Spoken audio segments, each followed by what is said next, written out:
প্ৰকৃতিৰ এক অনন্য ৰূপ বহাগ। অকল মাহ বা ঋতুৱেই নহয়, বহাগ অসমীয়া জাতীয় জীৱনৰ শিৰাই শিৰাই সঞ্চালিত হৈ থকা অপ্ৰতিৰোধ্য আৱেগৰ ঢল। এইহেন বহাগক আদৰণি জনোৱা হেঁপাহ দুৰন্ত।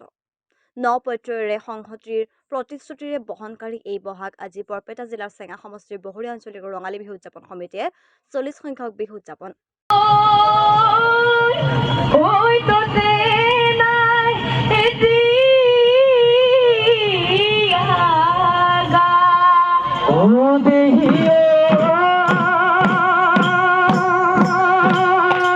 বৃহস্পতিবাৰে আৰু শুক্ৰবাৰে দুদিনীয়া বৰ্ণাঢ্য কাৰ্যসূচীৰে বহৰী হাইস্কুলৰ মিনি ষ্টেডিয়ামত উদযাপন হয়। বহৰী আঞ্চলিক ৰঙালী বিহু উদযাপন সমিতিৰ সভাপতি শ্ৰী সমৰ কুমাৰ দাস, সম্পাদক মনজিৎ মেধি, বহৰী আঞ্চলিক ৰঙালী বিহু উদযাপন সমিতিৰ সভাপতি শ্ৰী লংকেশ্বৰ দাস, উপসভাপতি শ্ৰী যজ্ঞনাৰায়ণ দাস আৰু শ্ৰী হিমল তালুকদাৰ, সাধাৰণ সম্পাদক শ্ৰী অৰূপ জ্যোতি তালুকদাৰ, সহকাৰী সাধাৰণ সম্পাদক শ্ৰী যশপল তালুকদাৰ, শ্ৰী হিমেশ্বৰ পাঠক, সাংস্কৃতিক সম্পাদক শ্ৰী মণ্টু মেধি। উক্ত ৰঙালী বিহুত উপস্থিত থাকে প্ৰায় 7,000 ৰাইজ।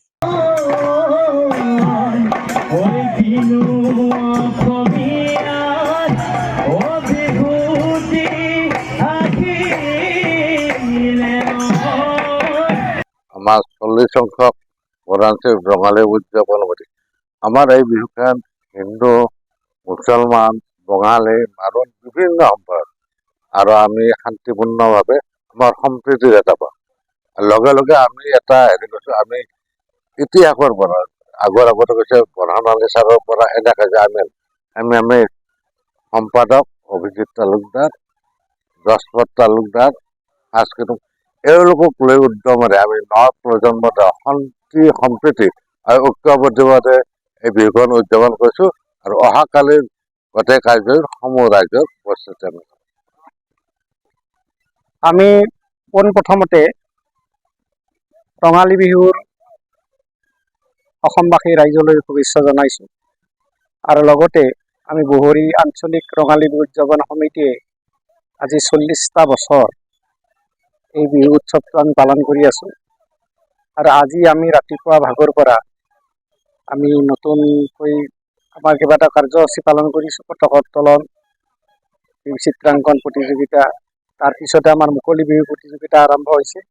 এইখিনিতে আমি সমাপ্ত হ'ল এতিয়া আৰু অহাকালিলৈ আমি প্ৰথম অৱস্থাতে আমাৰ সাংস্কৃতিক প্ৰতিযোগিতা আৰম্ভ কৰিব 3 বজাত আৰু সেই সাংস্কৃতিক অনুষ্ঠানত আমাৰ প্ৰথমতে বিয়ানাম আৰম্ভ কৰা হ'ব।